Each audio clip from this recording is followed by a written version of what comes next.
በቅርቡ ኤፍራታን አገባታለሁ። ከዛ እሷ የተንደላቀቀ ህይወት ስትኖር፣ አንቺና ናታን ግን በቁማችሁ አይናችሁ ደም ይለብሳል። ማለት አንተ ኤፍራታ ልታገባት? እንዴት? ቆይ እኔ እንዳሰቃየኝ እሷን የምታሰቃያት ነው? አይ እንዲያውም በተቃራኒ ኤፍራታን በጣም አፍቅራታለሁ። እንኳን ላሰቃያት ለሰከንድ እንኳን አስናናያት አልፈልግም። ሰሚኛለሽ? ማድረግ ካለብኝ እሷን ደስ የሚላት ከሆነ ከምችለውን በላይ አደርጋለሁ። ቆይ እኔ የእሷ አይነት ህይወት አይገባኝም? ከኔ ቆይ ምን የተለየ ነገር አላት? ቆይ እስቲ አንድ ጥያቄ ብጠይቅህ፣ እኔ እንደሷ ቆንጆ አይደለሁም? ለምንድን ነው ሰው ሁሉ እሷን ብቻ የሚወዳው? አንቺ ከእሷ አንጻር ምንም የለሽ።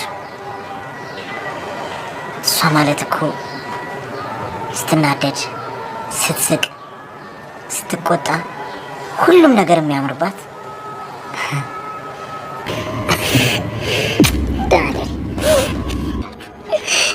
ሰው ባስፈለገኝ ሰዓት ሰው እንደ እህል ሲርበኝ የት ነበራችሁ?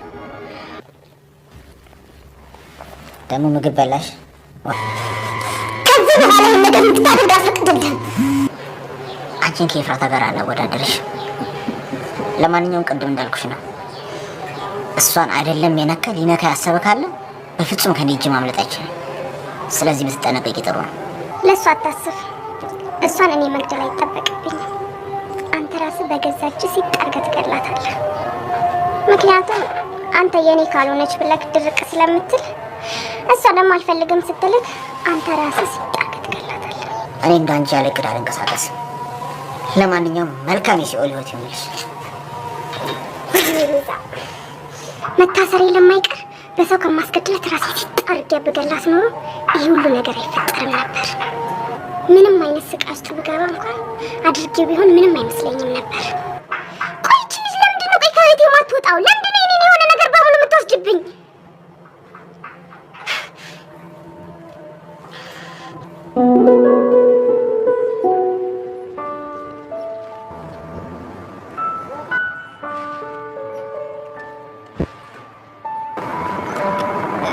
ይቅርታ ወንድሜ፣ አንድ የቅርብ ጓደኛዬ አድራሻ ጠፍቶብኝ ነበር። ጠይቀህ ትነግረኛለህ?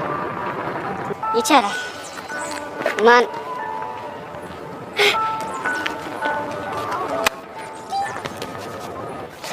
አንተ? አቤላ፣ መምጣትን ሰምቼ እኮ ልፈልግ ሞክር፣ የትም ላገኝ አልቻልኩም። እኔ መገኘት ካልፈለኩ እንደማልገኝ ታውቃለህ። እሱን አውቃለሁ። ምናልባት ከተቀየርክ ብዬ እኮ ነው። ስማ፣ አንተ ግን ምንም አትቀየርም። እና ምን አዲስ ነገር አለ?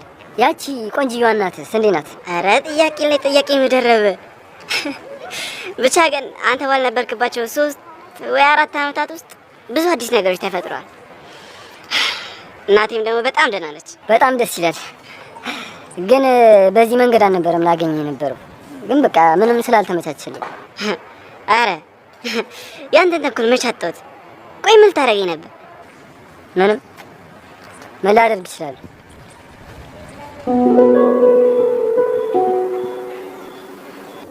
ለምንድን ነው በህይወቴ ብዙ ነገር የጎደለኝ የሚመስለኝ? ባዶነት እየተሰማኝ ነው። በሰው ተከብቤ ብቻዬን ሆንኩ ያህል ይሰማኛል።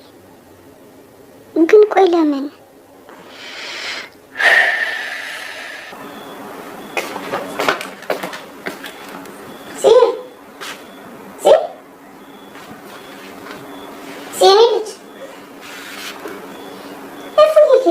ታች ሳሎን የለችም ሄደች። ግን እያናገርሽኝ እንዴ? ወይ ምን ልጅ ምንድን ነው ደምነሽ እንዴ? ፊትሽ እኮ የሆነ የሀዘን ጥላ ጥምቶበታል። ግን ሁሉም ነገር ግራ ገብቶኛል። እየተገፋው የምኖር ቁስ አካል የሆንኩ እየመሰለኝ ነው። ውስጤ ባዶ ነው። አንዳንዴ ዝም ብሎ ከመሬት ተነስቶ አልቅሽ አልቅሽ ይለኛል። አንዳንዴ ደግሞ ራሴን የማይሆን መጥፎ ሀሳብ ውስጥ ከትና ጫፍ ላይ ደርሼ ድጋሚ ወደ ራሴ እመለሳለሁ። የኔ ውድ ነስቲ የኔ ውድ ነስቲ ሲቀፈኝ እሺ ገና አመሰግናለሁ የኔ ልጅ።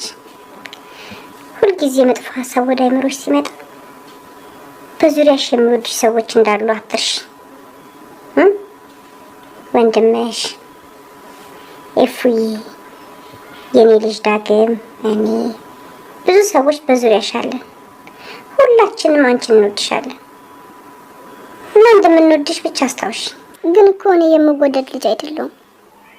በጣም መጥፎና ጨካኝ ልጅ ነኝ። እሱ ድሮ ነበረ። ተቀይረሽ የነበርሽው ማንነትሽን ብታስታውሽ እኮ የምንወድሽ በምክንያት እንደሆነ ታውቂያለሽ። አይ እናንተ አሁን ይሄን የምትሉኝ እኔ ራሴን እንዳጠላ ለማስተባበል ብላችሁ ነው።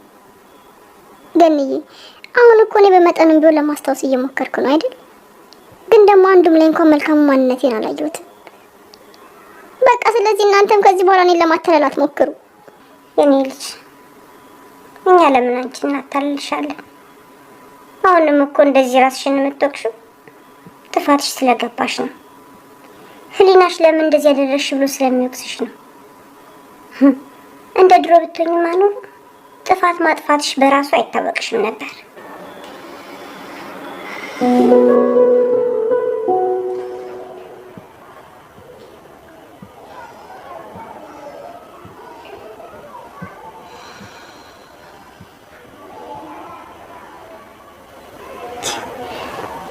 ቆይ አጎቴ ዛሬ ምን ሆነ? ከቅድም ጀምሮ እኮ ምንም እያወራ ያለ እንዴ? ፊት ግን ብዙ ነገር የምናገረው አንዴ ትስቃለህ፣ አንዴ ትኮሳተራለህ። ቆይ ምን ሆነ? ፊቴ ላይ ያስታውቃል እንዴ? በጣም ነው።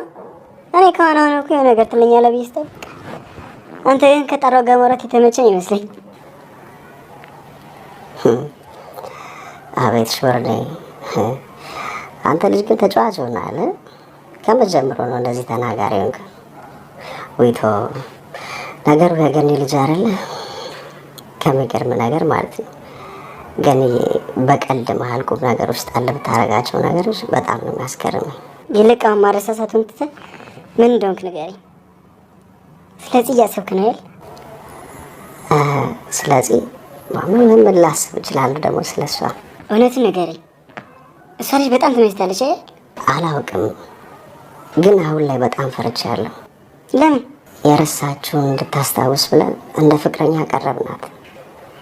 የተለያዩ ያልነበሩ ታሪኮችን ፈጠርን። ያልሄድንበትን ቦታ ሄደናል ብዬ ነገርኳት። አሁን ላይ ደግሞ ነገሮችን በትንሹ ቢሆን ማስታወስ ጀምራለች።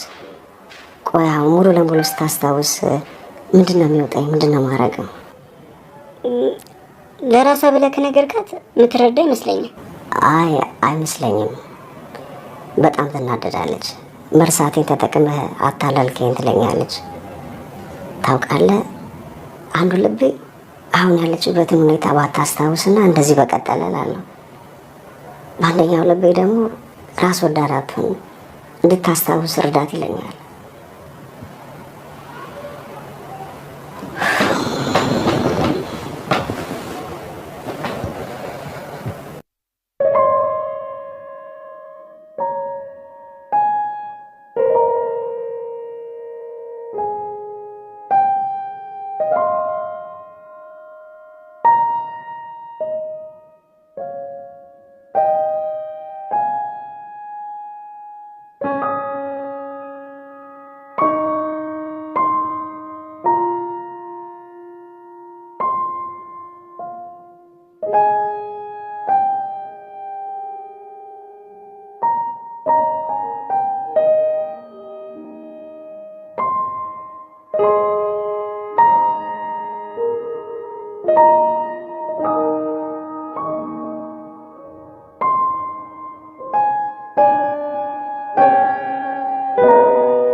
ሰሞኑን ደህና ነሽ ብዬ ስጠይቅሽ ደህና ነኝ ብለሽ ተመልሽልኛለሽ። ግን ሳይሽ ምንም ደህና አይደለሽም። ምንድን ነው የተፈጠረው? በማለም ጭለት ያለሽ ምን እያሰብሽ? ነገ እኔ ያሰብኩ ነው። ጠንካራና ሁሉንም ነገር መቋቋም የምችል በመስለም ውስጤ ግን በጣም ይፈራል። አንቺ በጣም ጠንካራ ነሽ የኔ ብርሃን። አንቺ ከጎኔ ስላለሽ እኮ ነው የጠንካራ ሆንኩት። አንቺ ብርታቴ ነሽ። አንድ ጥያቄ ልጠይቅ? እሺ ጠይቂ። ይህ ሁሉ ነገር አልፎ አንድ ላይ ብንሆን አልሰለችም? ማለት ያጠላንም? እፉዬ ምን እያልሽ ነው? እንዴት ነው አንቺ ልጠላ የምችለው? እኔ በብዙ ሰዎች የረከስኩ ሴት ነኝ። ያው አንተም ሰው አይደለም? ነገ ጉድለቴ ሊታይ ይችላል። ቆይ ነገር የተፈጠረው አንቺ ላይ ብቻ ነው እንዴ? እኔም ቢሆን እኮ በስካር ተነሳስቼ ነው እንጂ ከቤዛ ጋር ተኝቻለሁ። አይ አንተ በጣም ንጹህ ሰው ነህ። ደግሞ ቢሆንም ያና ይሄ በጣም ነው የሚለያየው። ቆይ ይህን ርዕስ ተነጋግረን ፈተነው ይለ እንዴ? ለምንድን ነው የተዘጋ ፋይል የምታነሺው? አይ እኔ ናታን እንደዚህ በቀላሉ የሚዘጋ ይመስላል? የውስጥ ቁስል ይዳፈናል እንጂ አይሽርም። ሁሌም ይጠዘጥዛል።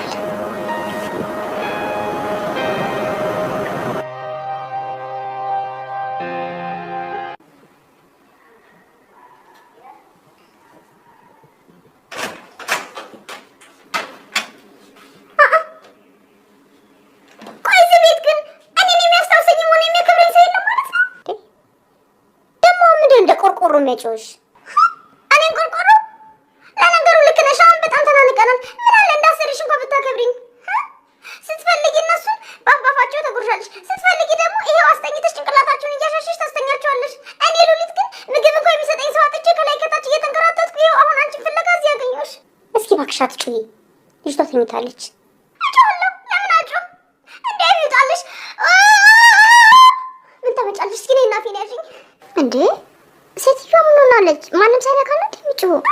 ባዶ ነገር ሁሉ ጊዜ እንደጮኸ ነው የኔ ልጅ። እንደው ምን አይነት ታሪክ ትዝ እንዳለኝ ታውቃላችሁ? ከበሮ ሲመታ ለምን እንደሚጮህ አስባችሁ ታውቃላችሁ? እኔ እንጃ፣ ጭራሽ አስቤው አላውቅም።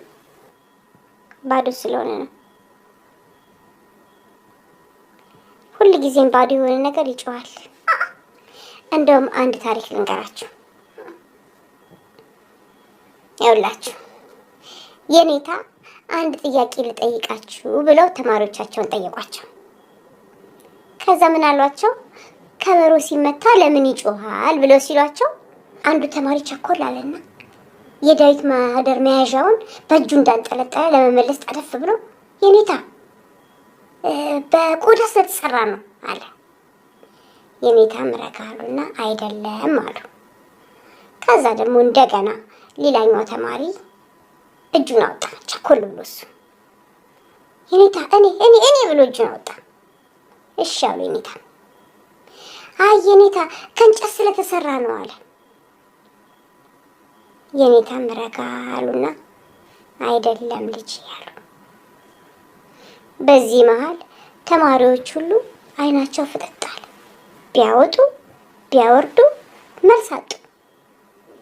ከዛ በዚህ መሀል አንድ አስተዋይ ልጅ ነገሩን በጥሞና ሲከታተል የነበረ ቀስ አለና የኔታ እኔ መልስ አለኝ አለ። የኔታም ቀጥል ልጄ ሲሉት የኔታ እድሉን ስለሰጡኝ አመሰግናለሁ አለና ምን ቢል ጥሩ ነው?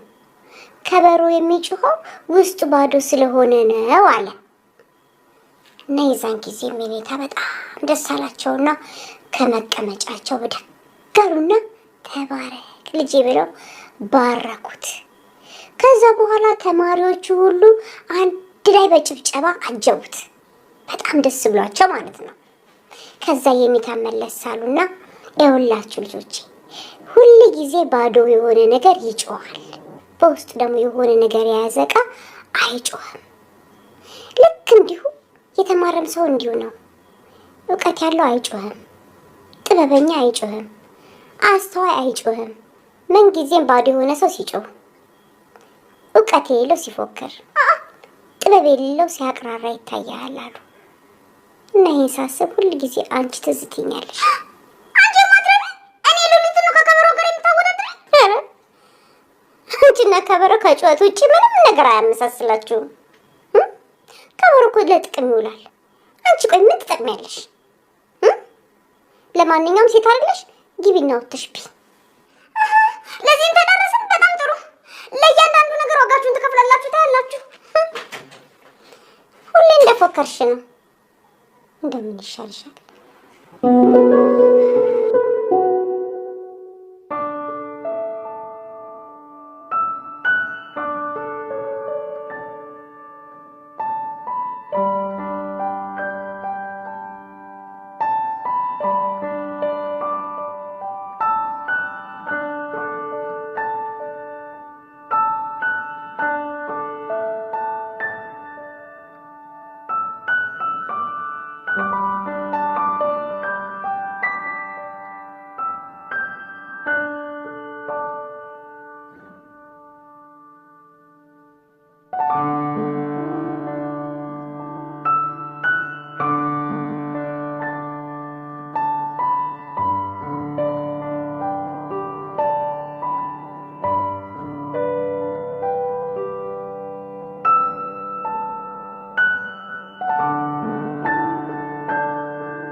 አንድ ቀን እነዚህ ሁሉ ህልሞች መሳካታቸው አይቀርም።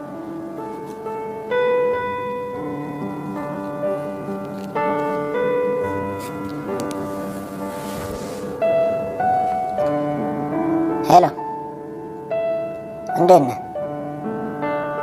አዎ ደስተኛ ነኝ። በዚህ ደስታ ላይ ደግሞ ነገ በትክክል ከጨረሳችሁት ደስታዬ እጥፍ ድርብ ነው የሚሆነው። እንዴት አታስብ ትለኛለህ?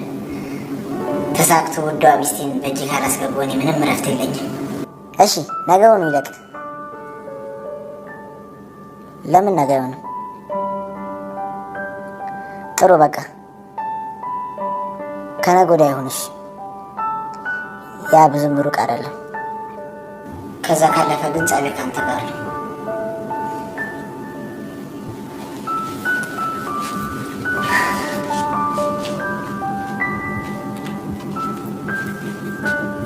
ፍቅር ግን እንደዚህ ደስ ይላል።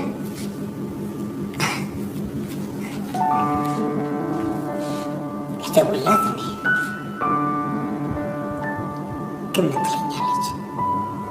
አይ ይቅርብኝ፣ በረጋጋ ነው የሚሻለው። ለነገሩ በቅርቡ ሚስቴ ልትሆን አይደል እንዴ? ያስቸኩለኛል።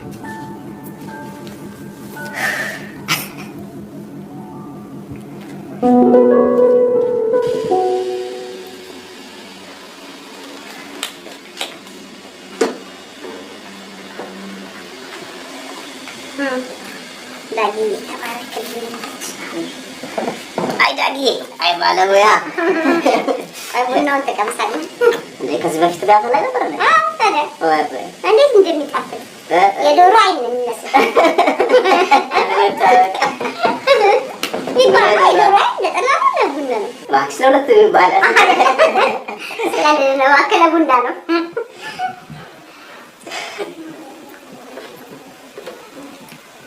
ማን ግንብልሽ ገኔ እስከ መቼ ነው በዚህ ሁኔታ የምንኖረው? ምን ተፈጠረ? ገኔ ቆይ እስከ መቼ ነው እንደዚህ የምንኖረው? ምን ተፈጠረ? ሳስብ ነበር ለኤፍራታ አሁን ባለችበት ሁኔታ ምንም ማለት የለብንም ብለን ባዘገየን ቁጥር ነገሮች እየተባባሱ ነው የሚሄዱት። በተቻለን አቅም ቶሎ ልንነግራት ይገባል። መናገር ሳልፈልግ ቀርቼ ይመስልሃል እንዴ? ባለፈውም ራስን አትንገሪያት ብለህ ከለከልከኝ። ከዛሬ ነገ እነግራታለሁ ስል ነገሮች እየተበላሹ እንጂ የተስተካከሉ አይመጡም። እኔም ባጎቴ ሀሳብ እስማማለሁ። የኛ ሁሌ ችግር አያጣውም። አንድ ነገር ለማስተካከል መሞከር ቁጥር አንድ ነገር ይበላሻል። ታዲያ ባልተፈታ ቁጥር እኔ ከእህቴ መራቅ አለብኝ? እሺ ታዲያ እኔ ምን ላድርግ? እንንገራት። መናገር እንደዚህ ቀላል ነው እንዴ? እንዲህ እናንተ እንደምትሉት ቀላል ቢሆን ሊኖሩ ለሰከንድ እንኳን እንባ ከዓይኗ ላይ እንዲፈስ አላደርግም ነበረ።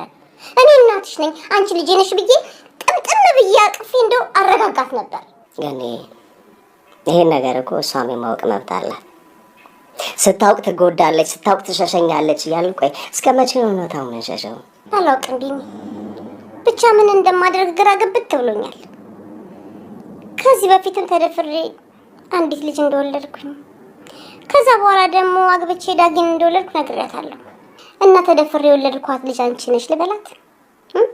አንቺን ቅርቤ ለማድረግ ስል ነው ዝቅ ብዬ ሰው ቤት የገባሁትኝ ብዬ ልንገራት? ከዛሬ ነገ እነግራታለሁ። ቆይ ነገ እነግራለሁ ስል የተሻለ ነገር አይመጣም፣ የባሰ ነገር ይመጣል። ደግሞ ሌላ ጊዜ እነግራታለሁ ስል የከፋ ነገር ይመጣል። ታዲያ ምን ላድርግ እኔ?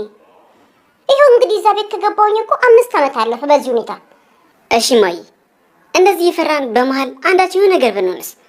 እስማ አረ ሲጣን ጆሮ ይደፈን። ይሄ ሟርተኛ ምን ያሟርታል? እማዬ፣ ይሄ እኮ ማሟረት አይደለም። ዙሪያችን ምንም መልካም ነገር አልከበበንም። ሁሉም ጠላቶቻችን ማለቴ የሚጠሉን ሰዎች እኛ ላይ ተነስተዋል። ይሄ እኮ ጋድ የወጣ እውነት ነው። የሲጣን ጆሮ ይደፈን ምናምን ብለን የምናልፈው ነገር አይደለም። ዳጊ ግን እንደዚህ በስለሃል እንዴ? አንተን ሳይ ወንድሜን በአንተ ውስጥ አየሁት። ምን አለ በህይወት ኖሮ አስተዳደግን እያየ እናትን እንደዚህ ስገጽስ ባየ፣ እንደ ወንድም እንደ ልጅ ብቻ ሳይሆን እንደ አባት እንደ ልጅ ሆነ ባየ። ምን አለ በህይወት ኖሮ ይሄን ባየ ታዛዥ እንደሆንክ ባየ። ልጄ ነፍስ አወቀ ፈጣሪ መርቆ ሰጠኝ እያለ ይጮህ ነበር። እሱስ ልክ ነው። ፈጣሪ መርቆ ሰጥቶናል። ለዛውም በዚህ ዘመን ጭልፊት በበዛበት ለእኔ እርግብ ሰጠኝ። ለሰው መልካም ከማሰብ ውጭ ሌላ ምንም ነገር አያውቁም። ፈጣሪ ግን ምን ያህል ቢወደኝ ነው ብዬ አስባለሁ። አጎቴ አይደለም ለማየ እንደዚያ ሙግሰ ያላት እኮ ስለኛ ወረት አጠግብም። እሱስ ልክ ነው። ፈጣሪ እነዚህን የመሰሉ ልጆች መርቆ ሰጥቶኛል። ለዛውም በዚህ ዘመን ልጆቹ ሁሉ ጭልፊት በሆኑበት የኔ ልጆች እኮ እርግብ ናቸው። ለሰው የሚያስቡ ለሰው የሚያዝኑ። ይህን ሳስብ እንደ ፈጣሪ ምን ያህል ይወደኛል ብዬ አስባለሁ። እንግዲህ ለማየ አይደለም እንደዚያ ሙግሰ ያላት እንዲሁም ስለኛ ወረት አቋጠግም እና ስለማናውራ ወይዘሪት ይሆን አሁን ደግሞ መረብሽን ወደ ትልልቆቹ አዛይዘሽ ትሄዳለሽ ማለት ነው። ግን ደግሞ እነዚህ በፍርፋሪ ብቻ የሚጠመዱ አይነት አይደሉም።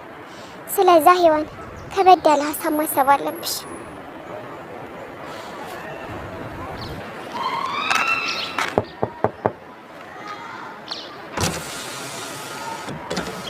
ሄዋን እንዴት ነሽ? ምን ታደርጊያለሽ ሰፈር? ለአንድ ጓደኛዬ ቤት እዚህ አካባቢ ነበር እና ሳልደውላት መጥቼ ቤት የለችም አሉኝ። ብታይ ሀሳቤ በሙሉ ቤዛ ጋ ነው። እሷ ልንጠይቃት ልንሄድ ነበር። እሺ ነይ ግቢ እስኪ። አንዴ ወሳኝ ስልክ ስለያዝኩ ነው፣ ግን እናወራለን። እሺ ችግር የለም።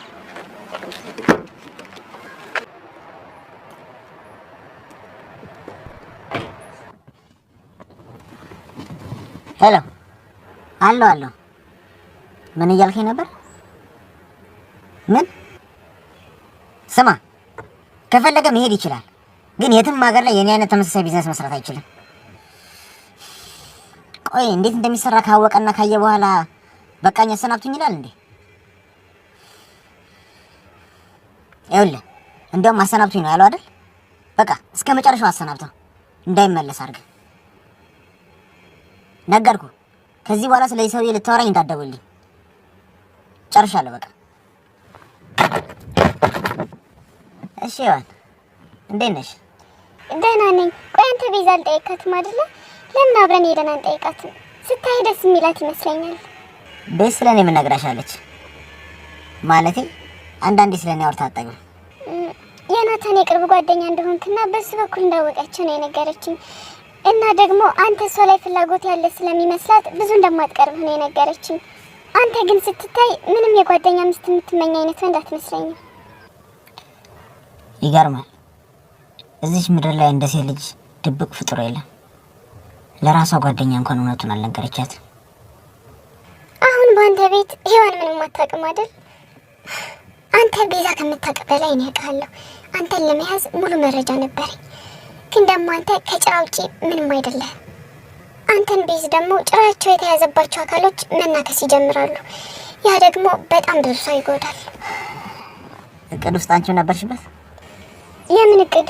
ኤፍራታን ለማስገደል ያቀደችው እቅድ ውስጥ መጨረሻ ቀን ነበር ያወቅኩት። እኔና ቤዛ አብረን ቁጭ ብለን ኤፍራታ ከላይ እስከምትወርድ እየጠበቀቻት ነበር። ምንድነው ስላት ከአሁን በኋላ ኤፍራታ የምትባል ልጅ የለችም አለችኝ። እኔ የምትቀልድ ነበር የመሰለኝ። እኔ በህይወቴ ሰው ስለማስገደል እንደዚህ በቀላሉ ሲወራ ሰምቼ አላውቅም። ደግሞ ምን የመሰለኝ ሁሌ ሲጣሉ እገልሻለሁ ስለሚባባሉ እንደዛ ነበር የመሰለኝ። ስለዚህ አንቺ እቅድ ውስጥ የለሽበትም እና ጓደኛሽን ለምን ለኔ ያሳልፈሽ ሰጥሻት? ፖሊስ በሆነ እኮ መስከረሽባታል ማለት ነው። ቆይ እኔ አላውቅም ብለህ አንተ ታምነኝ ነበር? አንደኛ ቤዛ ኤፍራታ ልታስገድላት እንደነበር ሁሉም ሰው ያውቃል። ሁለተኛ ደግሞ ቤዛ ስትታሰር እኔ ቦታው ላይ ነበርኩኝ። ደውላ ጨርሳት ምናምን ስትል ሰምቻለሁ። ሲቀጥል ደግሞ እኔ አንተን መዋሸት አልችልም። በጣም ነው የምፈራ። በጣም ስለምፈራ በዋሽ እንኳን የምታውቅብኝ ነው የሚመስለኝ። ምን?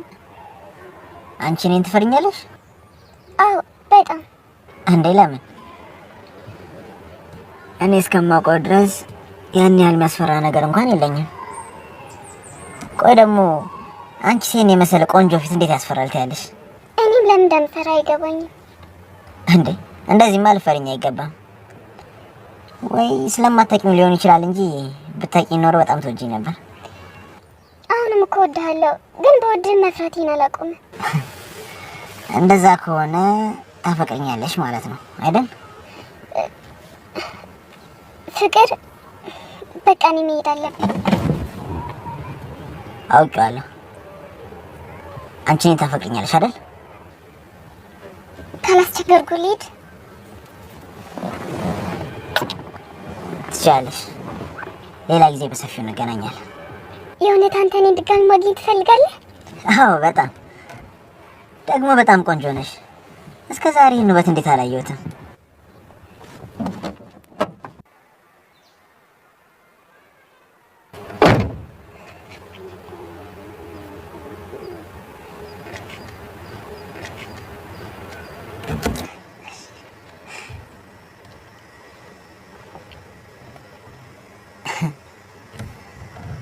ድሮም የሴት ልጅ ልብ። እስኪ ፍቅርሽ እስከምን ድረስ እንደሚሄድ እናያለን። ከዛም ምርጥ ረዳት ትሆኛለሽ። መቼም ያቺ ሉሊት አታስተማምንም።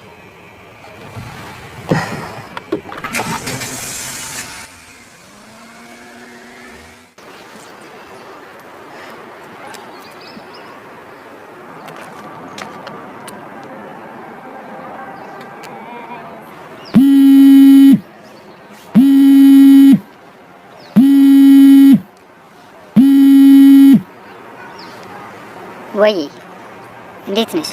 ስማ ያንን አረመኔ እኮ አገኘሁት። ማን ነው እሱ? ዙሪያችን ላይ ብዙ አረመኔዎች አሉ። የትኛው ነው? ያው እኔ ልቀርበው የምችል አረመኔ የትኛው እንደሆነ ማወቅ አይከብድም ብዬ አስባለሁ። ደግሞ ስም እንዳጠራ። ኦ አወኩት። እና ምን አዲስ ነገር አገኘሽ? አንዳንድ ጥያቄዎች ጠየቀኝና እኔም እሱ የሚፈልጋቸው አይነት መልሶች መለስኩለት። ከዛ በኋላ እንዴት ጓደኛሽን አሳልፈሽ ትሰጫለሽ አለኝ። እኔም ያው አንተን ስለምፈራህ ነው አልኩት። ከዛ ምን ቢለኝ ጥሩ ነው ስለምታፈቅሪኝ ነው አላለም? ምን ማለት ታፈቅሪያለሽ እንዴ? አንተ እየቀለድክ ነው እንዴ? አዎ እየቀለድኩ ነው። ምን እንደምትይ ልሰማ ብዬ እኮ ነው።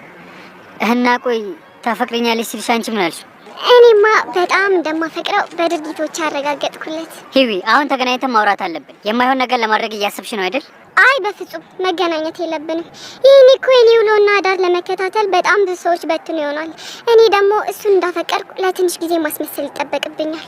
ይኸውልሽ ሔዋን፣ ከዚህ በላይ አታበሳጭኝ። ሊከታተልሽ የሚችለው ከዛሬ ጀምሮ አይሆንም። ስለዚህ እኔም በሲቪል ነው ያለሁት። ዩኒፎርም ስላለበስኩ መገናኘት አለብን። ቴዲ ምን ሆናል? እየተቆጣኸኝ ነው እንዴ? እኔ እኮ ስራዬን ነው እየሰራሁ ያለሁት። እሱን ስንገናኝ እናወራለን። ግን አሁን የምንገናኝበትን ቦታ ብቻ ነገር ካልሆነ ግን ያለሽበትን በራሴ መንገድ አጣርቼ ቀጥ ብዬ ነው መጣው። ይሄ ግን የስራችን ስነ ምግባር አይደለም። ለማንኛውም አሁን ስራ አለብኝ። ቻው። እሺ። ኧረ ዘጋሹ? በጣም ጥሩ። ሄሎ፣ ካላስቸገርኩ ሔዋን ያለችበትን ሎኬሽን ልልክልኝ ትችላለህ? አውቃለሁ በስራ ጣልቃ እየገባ አይደለም። በጣም አስፈላጊ ስለሆነ ነው።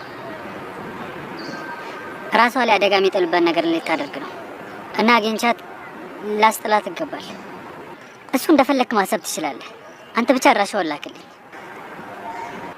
እሺ፣ በጣም አመሰግናለሁ።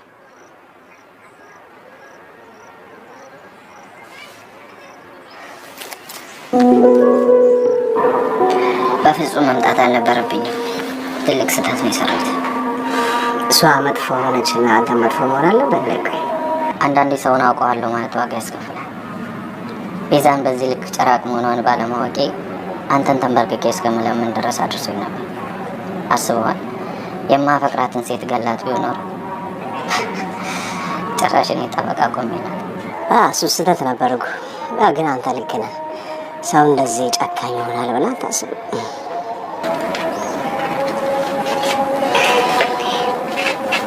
እናቱ ልጠይቀኝ መጣ። ልጠይቀኝ ትመጣለህ ብዬ አላሰብኩም ነበር። እኔም በዚህ ልክ ጨካኝ ትሆኛለሽ ብዬ አልጠበቅኩም ነበር። ምርጫ አልሰጣችሁኝም ነበር። ምርጫ አልሰጣችሁኝም ነበር? አሁንም አትጸጸችም? አንቺ ምን አይነት ጨካኝ ሰው ነሽ? ለምን ብዬ ነው የምጸጸተው? እንደውም እንደሚጸጽተኝ ታውቃለህ? እሷን በዛው ለማስገደል መሞከሬ። እሷን ከደረጃ ላይ ወርውሬ ወይ ከፎቅ ላይ ወርውሬ በራሴ እጅ ብገላት ኖሮ ማንም እዚህ የመጣ ይፈነጭልኝም ነበር።